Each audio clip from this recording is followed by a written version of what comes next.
So, do you like Tom, Tommy, Thomas, Tomas, You Tum know, Tum? I usually say dealer's choice, but my friends call me Tommy, so you can call me Tommy, Amanda. Aw, thanks. Thank you. Well, welcome to Bacon Bits. It's very nice to meet you. Thank you. What a cool name for a show. Thank you. Thank you. It came, well, it was given to me at birth. Well, the bits wasn't, but you know. So let's talk about Johnny and Clyde. I like it. I feel like there's some well, there's definitely some blood in this movie. So let's talk about. There's gallons and gallons of blood in this movie. So Tommy, tell me why you chose to make this movie.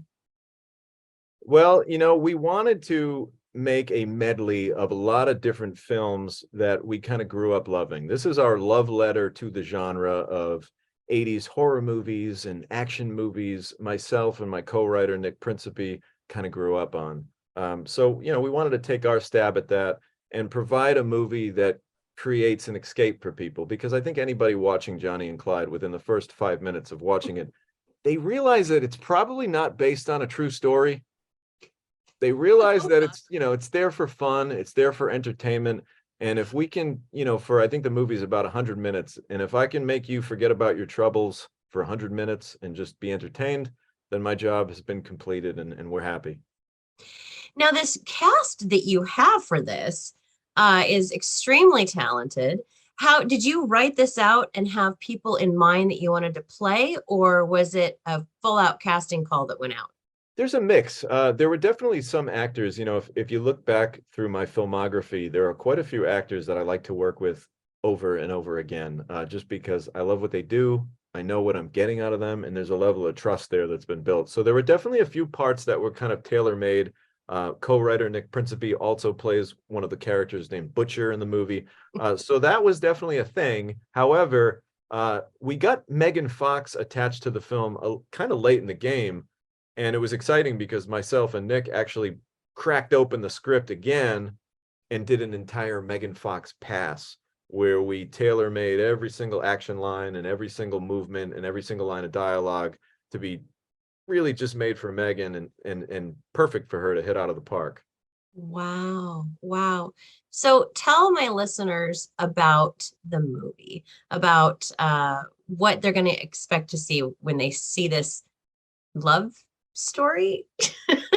I love that you called it a love story. This is the story of two young lovers that are just on this adventure of murder and mayhem, and the only thing that they love more than each other is death and destruction.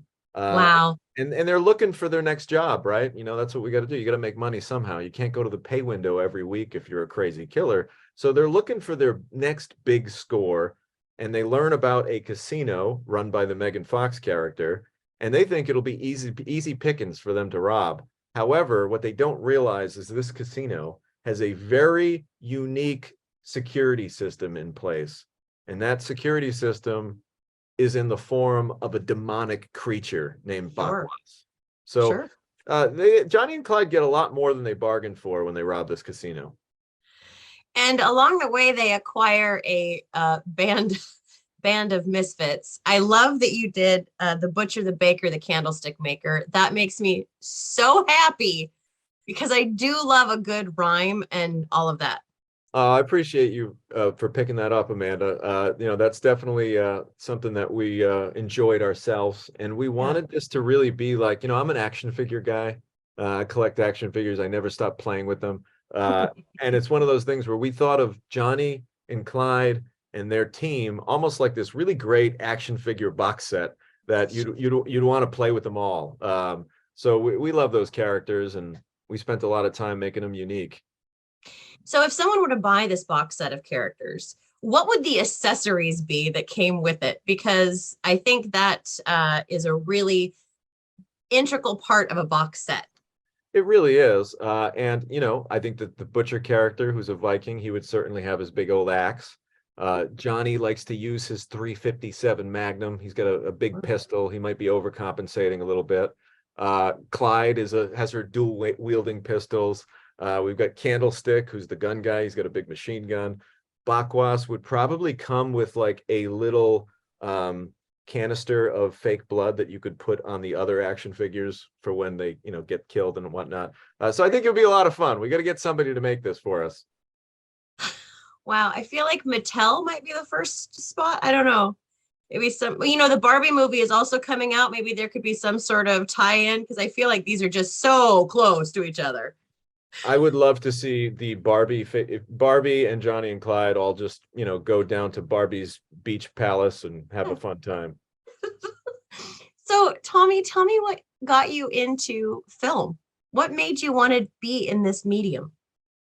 I've always had a kind of an affinity towards telling stories and entertaining people. And I just, as a young kid, my dad was always kind of a techie guy, and he always had whatever the latest and greatest video camera was back when we didn't all have video cameras on our phones, and it was a big deal if you had a video camera. And it weighed like 75 pounds and it went right here. Yeah. Yeah, you have the big shoulder mount.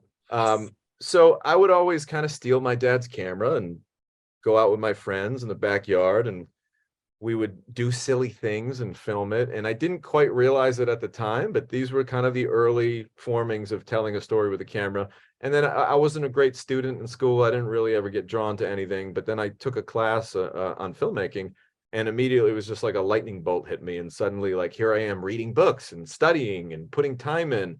And I was never really good at anything, to be honest. I was always Johnny mediocre, kind of just, I could kind of just, I'm on the middle. And then I finally found something that, I had a film professor kind of take me aside and was like, hey, you're pretty good at this. You should really do this.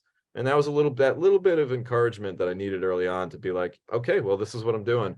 And I've been all in since I'm 19 years old. This is really all I've ever done. It's been 20 years. So when you were going out in the backyard and playing with your friends with this video camera, were you always behind the camera, or did you ever have desire to be in front of it? Oh, I think most filmmakers, they'll probably lie to you, but most directors have a little side of them that want to be in front of the camera too. And I've always had that. But a lot of it came out of necessity, Amanda.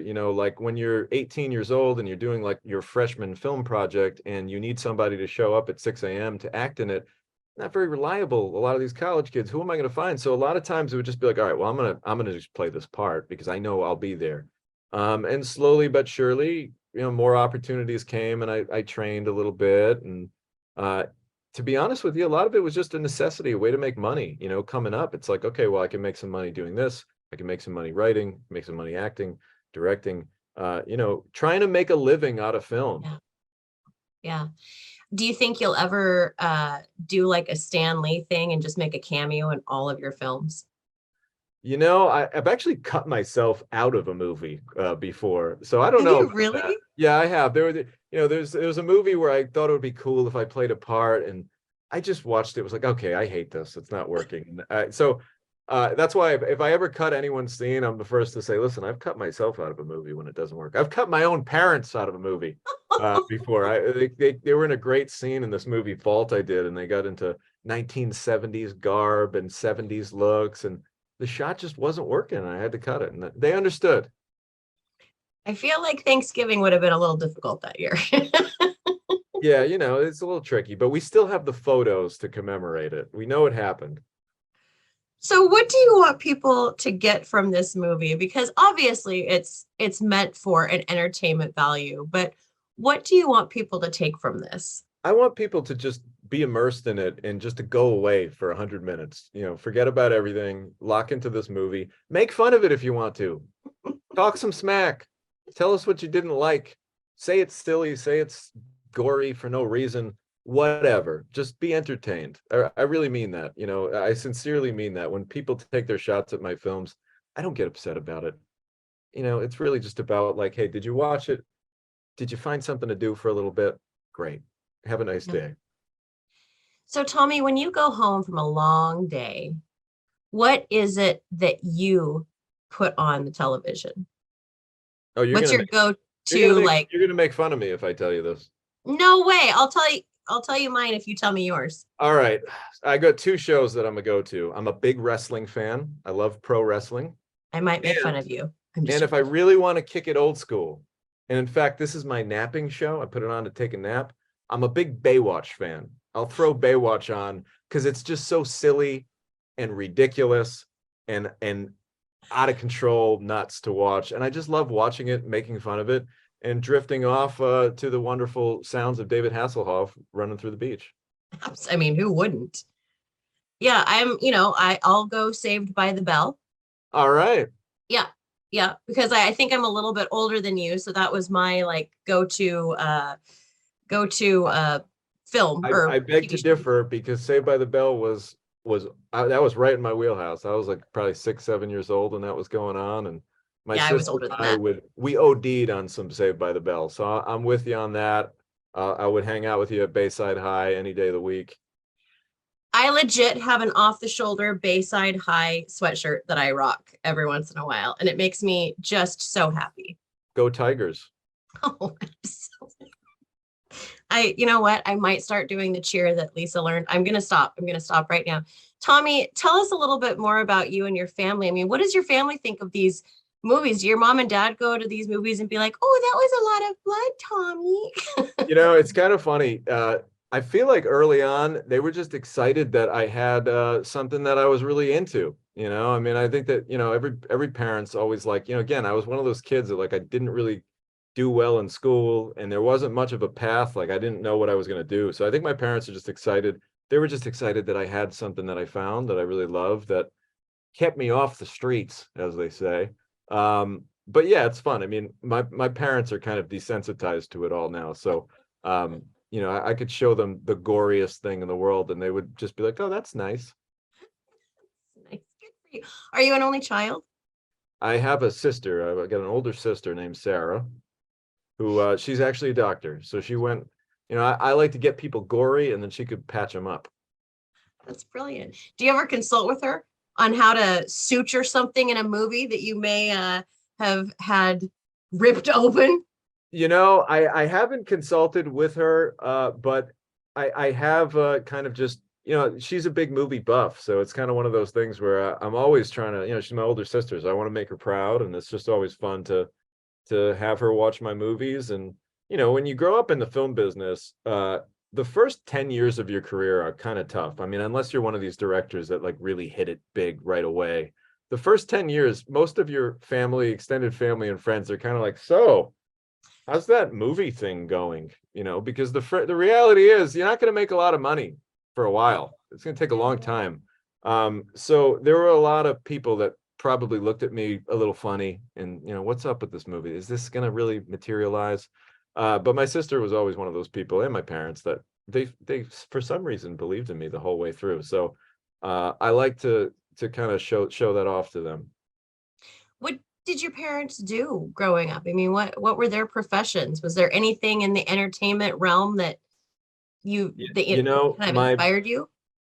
one of the things I'm most proud of about my career is there's not a bit of nepotism involved in me. I don't have an uncle that works at Paramount. I don't have any family members that are famous actors. My dad's a doctor. My mom was a nurse. So, it was really grinding it out and getting into the business from the very bottom without a whole lot of help, except for, of course, the help of the people that believed in me. Right, right. Well, and your family, I mean, I guess they helped you in that sense. No, for sure. That was a big inspiration. Yeah. Wow. What's next for you? I mean, do you ever think, okay, I'm gonna completely change it up and I'm gonna do a movie where everyone's basically dressed in all white and there's just butterflies everywhere? I never thought of that specifically, but I think it would be a cool scene, and I think that you should put that together. It'd be a nice little short film. For me, I like to think of myself as a genre bender in a Yeah. sense, where I love movies. I love telling all different kind of stories. So you'll notice that, I might make a family movie. I might make a family comedy one day, and then the next year I might make an action movie, and the next year I might make a horror movie. And a little bit of that is just because, hey, at the end of the day, people forget this. People love to put so much pressure on filmmakers and artists, but it's a job. I got bills to pay. You know what I Yeah. mean? So it's like, yeah, I'm going to jump around and tell stories in different genres because I got a mortgage that every month that thing's coming. So, a lot of times people put artists in these unfair kind of planes and they don't realize that, hey, we're working here, you Yeah. know, Isn't it rude that the mortgage comes at you every single month? every month. It's Yeah. crazy. And never does anything for us except, keep a roof over our head, but they just want take. It's crazy. So how can people watch Johnny and Clyde? Johnny and Clyde will be available tomorrow, May 5th on Cinco de Mayo. You can enjoy it with a nice margarita, and it'll be available streaming and on demand. And, I don't mean to be lazy when I say this, but there are so many friggin' platforms out there now that I think the best thing for you to do if you want to watch Johnny and Clyde, punch in your Google machine, watch Johnny and Clyde, and then 10 different platforms will come up where you can rent it, buy it, whatever have you. Because it's so weird. It was weird platform world. I remember when I Yeah. first started making movies, it was just like available on DVD, and people Yes. would be able to just go to Walmart and get it. Now it's like I have to be like available on Roku, Prime, blah blah blah. But you gotta have like a whole script now just to tell someone where to get your movie. So I would love if just Google that bad boy and check it out. I like that you said type it into your Google machine because it made you sound about 110, which I appreciate because you're very clearly not. Well, we like to have all of our audience represented. Yeah, because so basically what you're saying is you can find it on the interwebs. You can get it on the net. Beautiful. Now, do you need to type in the www or are we good with just Oh, Tommy, you are fantastic. I can't wait to see what's next from you. I mean, do you have an idea of what you're going to do next? Oh yes, I've got a couple movies coming out. There's an action movie that I made called The Collective. I directed back in the fall that'll be coming out, I think in August, which stars Ruby Rose, Tyrese Gibson, Don Johnson, and Lucas Till. I'm really excited for that one. If you like action movies, it's literally just 90 minutes of ass kicking. It's amazing. Yeah, so that one's coming out later in the year, and I'm very excited. I can't say too much about it contractually, but Sure. I am going down south to make a movie in June, and it is going to be a good old-fashioned gritty action movie. I'm really excited about that, and hopefully we'll have some announcements about that in the next few weeks. So the possibility that we get to chat again is very likely, and that makes me happy.